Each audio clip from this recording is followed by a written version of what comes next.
Donc bonjour, je m'appelle Marie Pilès. J'ai le plaisir d'accompagner la démarche de reconnaissance auprès du patrimoine culturel immatériel de l'UNESCO qui s'appelle la pratique et savoir-faire des gens de Bouvines. Cette démarche est portée par une association créée à cet effet, qui a été initiée en Camargue et qui est destinée à fédérer tous les territoires qui partagent ces cultures liées à la pratique et au savoir-faire des gens de Bouvines ou de Taureau, qui inclut du coup les cultures liées à l'environnement, à la biodiversité, aux pratiques taurines, à la gastronomie, aux costumes, aux chansons, aux langues, c'est-à-dire tout cet art de vivre qu'on partage finalement autour des territoires des deltas qu'on a identifiés. Donc l'Italie, bien sûr le delta de l'Èbre en Espagne, le delta de Camargue évidemment. Le Portugal est concerné par ces cultures-là également, mais aussi bien sûr les territoires landais qui sont plus qu'immergés dans ces cultures taurines. Cette démarche va se dérouler en plusieurs étapes. Cette première année, qui est soutenue avec les DRAC Occitanie, la région Sud et j'espère les régions qui nous se porteront partenaires bientôt,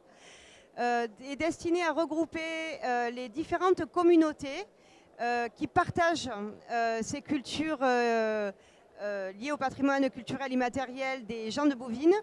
et à recueillir des témoignages de façon à identifier ce qui est important, ce qui est vivant, ce qui est évolutif, ce qui est transmissible dans l'ensemble de ces patrimoines singuliers. Dans un deuxième temps, ces témoignages alimentés de la matière grise, c'est-à-dire des témoignages d'experts, de scientifiques, qui dans chacune des universités répertoriées, donc Aix, Marseille, Montpellier, Pau, Pampelune, Saragosse, ont de la matière en tout cas et mettent à contribution leur expertise, permettra de déposer une fiche d'inventaire au patrimoine culturel immatériel de l'UNESCO en France, ainsi que dans tous les pays partenaires. Et dans un deuxième temps, porter auprès de l'UNESCO au niveau mondial, dans le patrimoine culturel immatériel aussi bien sûr, ces patrimoines avec tous les autres qui seront également portés sur la scène mondiale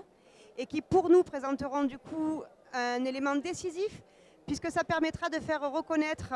la singularité, mais aussi l'esprit vivant et évolutif de l'ensemble de ces cultures immatérielles liées aux gens de Bouvines, c'est-à-dire aux gens de Taureau.